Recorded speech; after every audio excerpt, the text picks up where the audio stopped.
And now, stay tuned for the mystery program that is unique among all mystery programs. Because even when you know who is guilty, you always receive a startling surprise at the final curtain. In the Signal Oil program, The Whistler.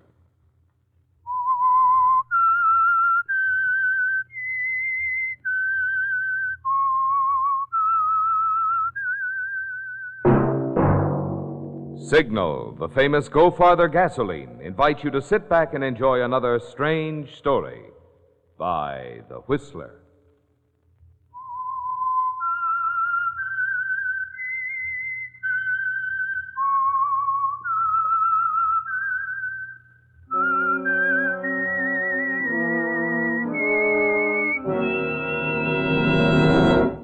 I am the Whistler, and I know many things, for I walk by night.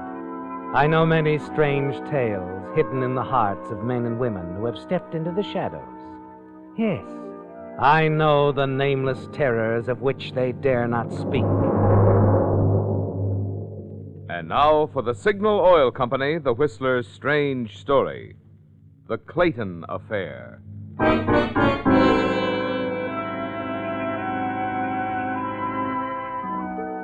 The day, gray and overcast, matched the mood of the scene on the hill.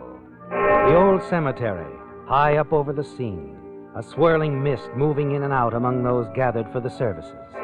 The last rites, last respects to be paid by the little crowd of townsfolk who had known and loved Jeff Clayton, killed in the prime of life. The remnants of Jeff Clayton's family were there, too. Mother Clayton, Jim, Jeff's older brother, Lenny, the youngest brother, Cousin Freddie, and, of course, Jeff's attractive young widow, Ardith Clayton. She seemed least able to bear up under the ordeal, even was supported by the menfolk until the services were over and they were all back at the house, the stately old Clayton mansion on the hill. Only then could Ardith begin to control her grief. Oh, cut it out, Ardith. It's over. It's all over. He's gone. My brother's gone. Your brother? He was my husband, Jim. I loved him so much. Sure they loved each other. Lenny's right. At least half right. I'm sure Jeff loved Ardith. Oh, please. Freddie, it's no use. Stop it. All of you. He's dead. Murdered. Oh, Mother Clayton, please talk to them. They're acting as if it were my fault. No one said that, child. No, nobody said it. I'm sorry, Lenny. Jim, Freddie, Mother Clayton. It must be the strain. The funeral. If you don't mind, I'm going upstairs to bed. We don't mind. No, we don't mind. Good. Good night, then. Good night. Good night. Good night, Ardith.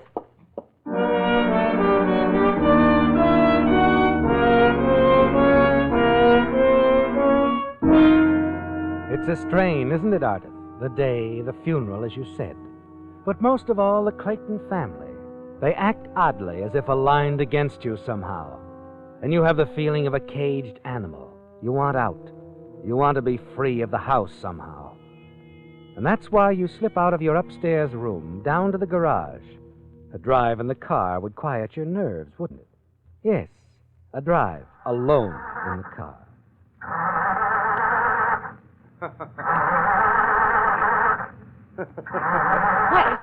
What? Oh, Freddie. Yes. yes. Cousin Freddie. Too bad, my dear. My dear Ardith. Car won't start, huh? You heard. You know it won't. I'm sorry. No mechanic, however. Suppose your obvious intention of going for a spin is spoiled. Lenny has the other car. It was all right yesterday afternoon. As I say, my girl, no mechanic. Well, someone's tampered with it. They don't want me to go out. They're afraid I won't come back. You. Oh, no mechanic, indeed. There's grease on your hand. You tampered with this car, Freddie. Really? You're observant, Ardith. Most observant. But I did nothing. As I say... I heard you. No mechanic. All right, Freddie, have it your way. Good night, Ardith.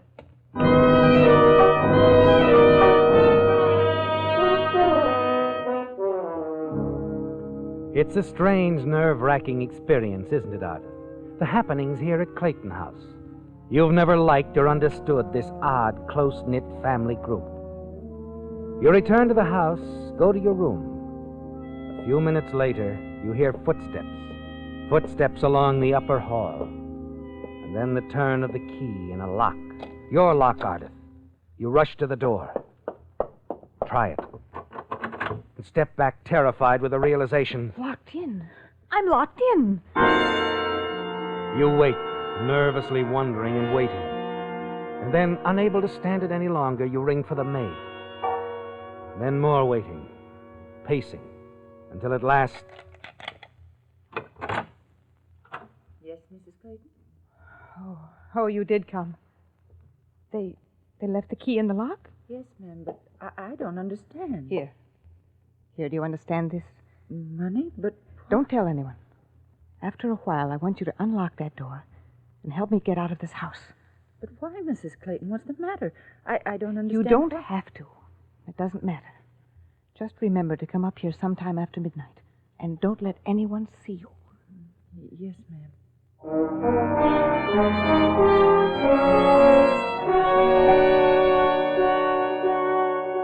You sink into a chair as the maid goes out, locking the door. The waiting is terrifying, isn't it, Ardith?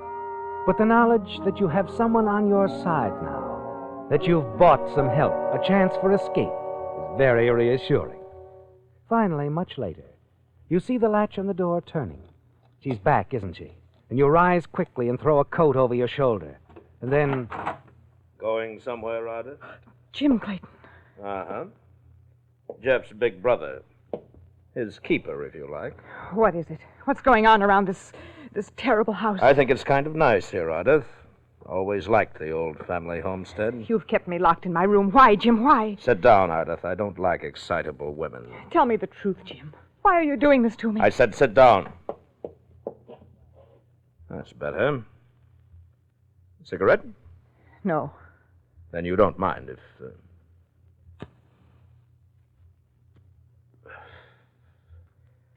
Ardith, your husband, my brother, Jeff, he didn't just die by accident, you know. We've been over all that with the police. Yes, sure. Like they said, he was murdered. I know what the police said. And I know I'm being held captive here in this house, and I want to know why. I'm trying to tell you. This man who killed Jeff was shot and killed by the police, or were you so busy being the grieving widow you haven't heard the details? You know I loved your brother. Do I? Well, let's say I thought you did, once. Only we've been looking into the background of this fellow Joe Hansen who killed Jeff. Seems that he had a girlfriend, Ardith. So? So she was seen with him quite frequently. She shouldn't have been because she was a married woman. Go on. We Claytons have the idea Hansen's girlfriend was married to Jeff. What are you saying? I thought it sounded pretty clear. Do you want that cigarette now? What are you saying, Jim? That you did it, Ardith. Because you were in love with this fellow Hansen and Jeff wouldn't divorce you. You killed Jeff Clayton and had him killed in the same cold, matter-of-fact way you'd step on a bug. If you're so sure of that, why don't you tell the police? Because we're not quite sure. When we are, we'll decide what to do with you, Ardith. If you're innocent, all right. But if you're guilty... How will you know, Jim? How can you possibly know? You can't keep me here, terrify me into saying things that aren't true? That won't be necessary. Not at all. You see, the fellow that saw you and the boyfriend together so many times, he's on his way here. I don't understand. You will, when he identifies you as Hansen's girlfriend. Oh? Yes. Oh. Well, sweet dreams, Ardith. Mr. Fletcher will be here tomorrow. Good night.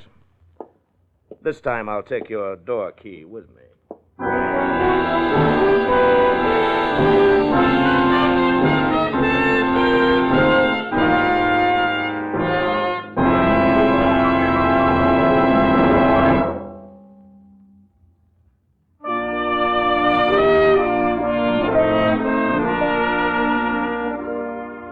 Darling, I am growing old. That could well be the theme song of today's automobiles, what with more than half of the cars now operating being over 8 years old. But regardless of how old or how new your car may be, there's a wonderful spring tonic to bring out the best in any car of any age. It's Signal Ethyl, the premium grade of Signal's famous Go Farther gasoline. You say your car lags behind and watches others go by when the traffic signal says go? Then you're not powering your car with Signal Ethyl. You say your car complains on hills and pings force you to shift?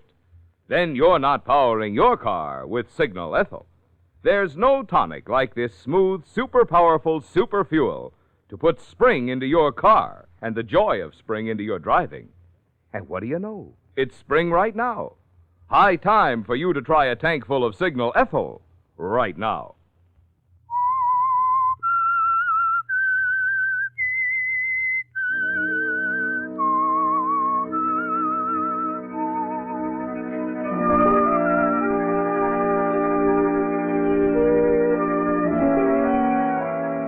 It's a dread, sleepless night for you, isn't it, Artis? Yes, because you know what will happen the moment that witness arrives. Names you as the woman so often seen with your husband's killer. But there's nothing you can do now. Nothing the following morning as Jim opens the door to your room, ushers you downstairs to join the rest of the Claytons in the massive library. They sit around like a silent jury. And then you become conscious of a frightening sound. Something just outside the library window. Someone's digging out there, Artis. A grave, perhaps? And you wonder if it's to be your grave. And then the digging stops. Shortly after that, Cousin Freddie comes into the room. Well, that's done. Oh, Artis. You should have kept me company out there. None of the others are interested in gardening. Gardening? Preparing a bed for my new bulbs, gladiolus. Oh. You're all terribly quiet. We're waiting for Mr. Fletcher, Freddie. Fletcher? Oh, yes. The one who's to tell us all. Odith, I do hope he's mistaken. I've always had the idea... That you, Lenny? Yes, I brought Mr. Fletcher. We're in the library. Fletcher? Fletcher, I don't know any Mr. Fletcher. Hold it. The important thing is, does he know you? Oh, how do you do, Mr. Fletcher? How do you do? Well, Mr. Fletcher? No. No, this isn't the girl. I'd know her anywhere, and this isn't the girl. Oh. Jim, she's fainted. I'll get her, Lenny. No, leave her alone. Poor thing. The poor, frightened thing.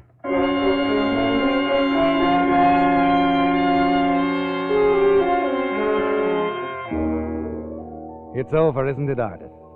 And you know it even as you sink down on the chaise long in a half faint.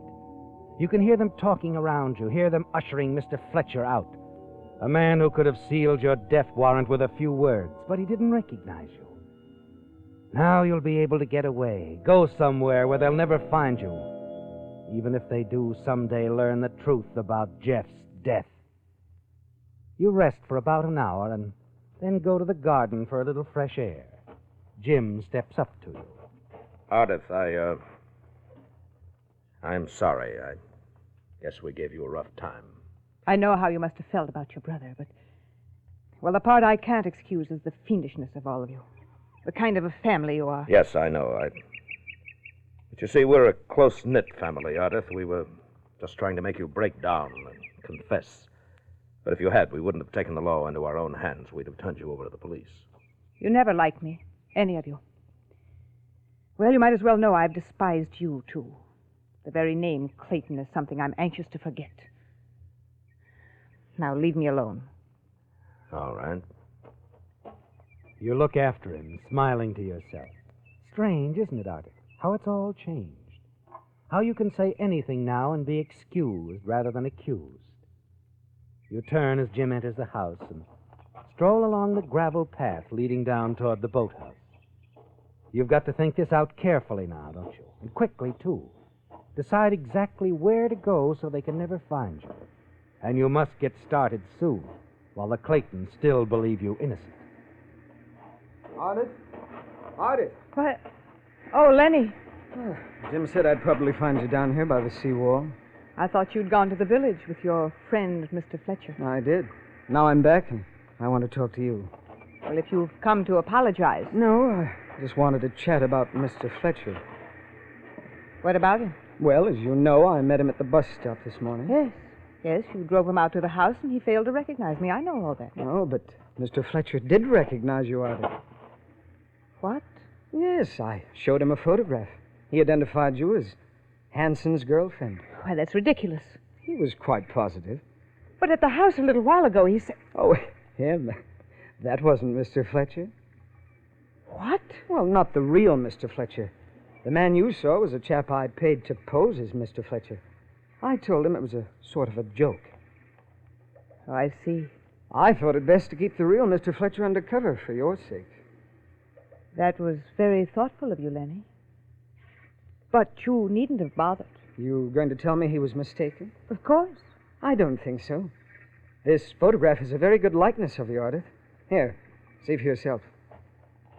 Where'd you get this snapshot? Oh, I've been carrying it around in my wallet. It was taken about 6 months ago. Listen to me, Lenny. This man Fletcher is wrong. He's mistaken me for someone else.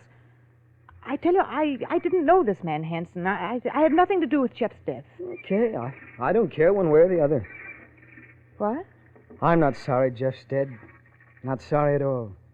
There were times when I think I could have killed him myself. Well, I knew you didn't get along, but... Get along? I hated him. Why, Lenny? Because I fell in love with you, and you belonged to him. Is that why you did this? About Mr. Fletcher, I mean? That's why. He's mistaken about me, you know. I swear. Okay, so he's mistaken. I told you I don't care one way or the other. You do believe me, don't you? Sure, Ardith. I believe you. But the rest of the Claytons won't. They'd rather take his word than mine. And if the real Fletcher should happen to talk to them... Oh, don't worry about him. He won't talk to anyone. Cash settlement works wonders. Are you sure? Positive. I've made all the arrangements. Jim tells me you're going to leave us. Yes, that's right. Thought I'd visit some friends in San Francisco and perhaps Honolulu. I just want to get away, forget. Sure. You know, I've been thinking of getting away from here myself. Go abroad, travel. Be sort of fun if we could do it together, don't you think?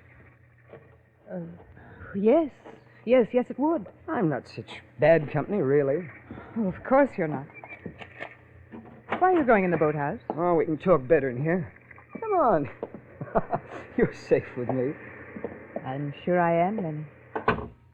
You do like me, don't you, Ardith? You know I do. Enough to marry me?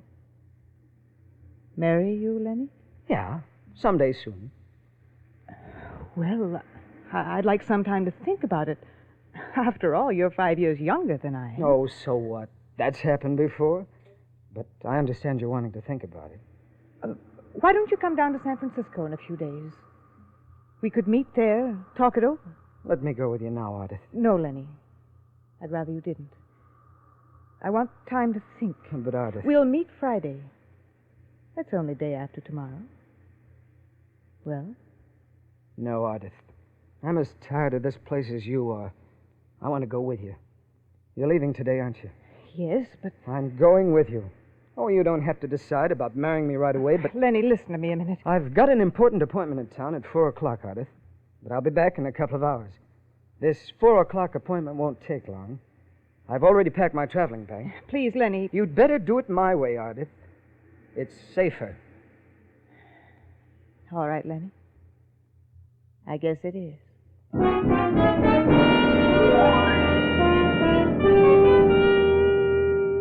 There isn't room in your plans for Lenny, is there, Ardith? And you realize you've got to move quickly. Get him out of the way now. All you need is a few hours head start. As he turns, starts for the door, your eyes fall on the open tool chest nearby. In a split second, you reach down, pick up a hammer, and impulsively throw it at him.